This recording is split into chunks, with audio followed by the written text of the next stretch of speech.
Hello students, আজি আমি অসমৰ পলিটেকনিকৰ ইঞ্জিনিয়াৰিং মেকানিক্সৰ প্ৰথম চেপ্টাৰ পঢ়িম অবজেক্টিভ অফ ইঞ্জিনিয়াৰিং মেকানিক্স।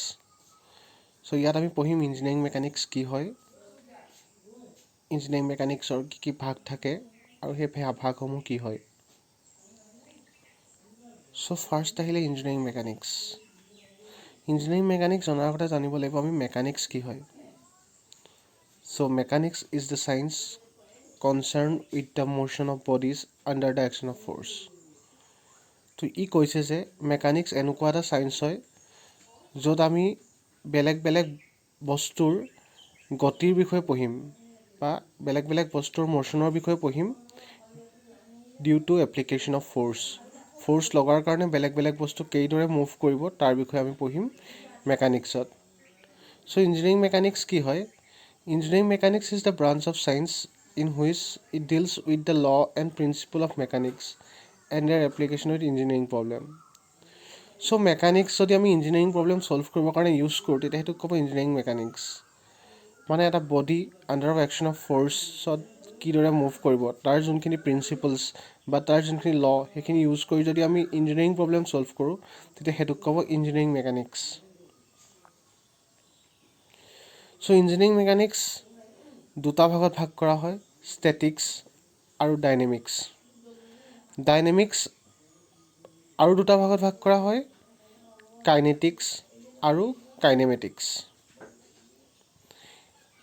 এতিয়া ষ্টেটিক্স কি হয়? It is the branch which deals with the force and their effect on an body or a body at rest.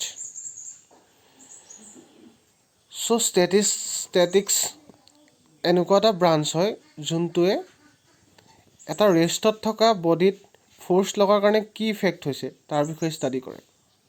চ' বডিটো যদি ৰেষ্টত থাকে আৰু তাৰ ফ'ৰ্চৰ বিষয়ে যদি আমি ষ্টাডি কৰোঁ সেইটোক ক'ব ষ্টেটিক্স। তাৰপৰা আহিলে dynamics. It is the branch which deals with the force and their effect on the bodies which are in motion. So' dynamics কি হয়? ডাইনেমিক্স এনেকুৱা এটা ব্ৰাঞ্চ হয় য'ত আমি গৈ থকা বডি এটাত কি কি ফ'ৰ্চ লাগিছে, ফ'ৰ্চৰ কাৰণে কি কি ইফেক্ট হৈছে তাৰ বিষয়ে আমি ষ্টাডি কৰিম। চ' গৈ থকা বস্তু এটা বা মোশ্যন থকা বস্তু এটাত যি ফ'ৰ্চ লাগিছে তাৰ বিষয়ে ষ্টাডি কৰিলে ডাইনেমিক্স, ৰৈ থকা বস্তু এটাৰ কি কি ফ'ৰ্চ লাগিছে তাৰ ইফেক্টৰ বিষয়ে আমি ষ্টাডি কৰিলে সেইটো হ'ব ষ্টেটিক্স। ডাইনেমিক্স দুটা ভাগত ভাগ কৰা হয়, কাইনেটিক্স আৰু কাইনেমেটিক্স।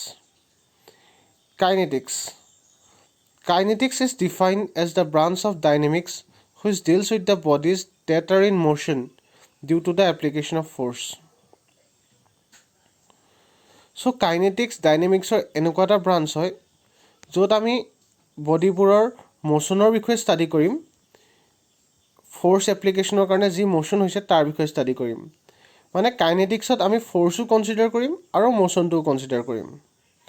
তাৰপৰা আহিলে kinematics. It is defined as the branch of dynamics which deals with the bodies that are in motion without knowing the reference of force responsible for the motion in the body.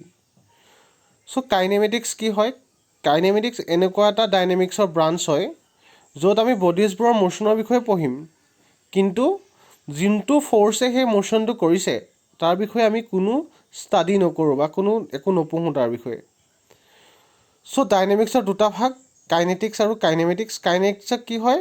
Force আৰু motion দুইটাৰ বিষয়ে পঢ়া হয় আৰু কাইনেমেটিক্সত অকল মোশ্যনৰ বিষয়ে পঢ়া হয়, ফ'ৰ্চৰ বিষয়ে পঢ়া নহয়। চ' থেংক ইউ। এইখিনিয়ে আছিলে আমাৰ ফাৰ্ষ্ট চেপ্টাৰত। আশা কৰোঁ তোমালোক সকলোৱে বুজি পাইছা। চ' যদি কিবা ডাউট থাকে কমেণ্ট ছেকশ্যনত সুধিব পাৰা। চেনেলটো লাইক কৰিবা, ভিডিঅ'টো লাইক কৰিবা, চেনেলটো ছাবস্ক্ৰাইব কৰিবা।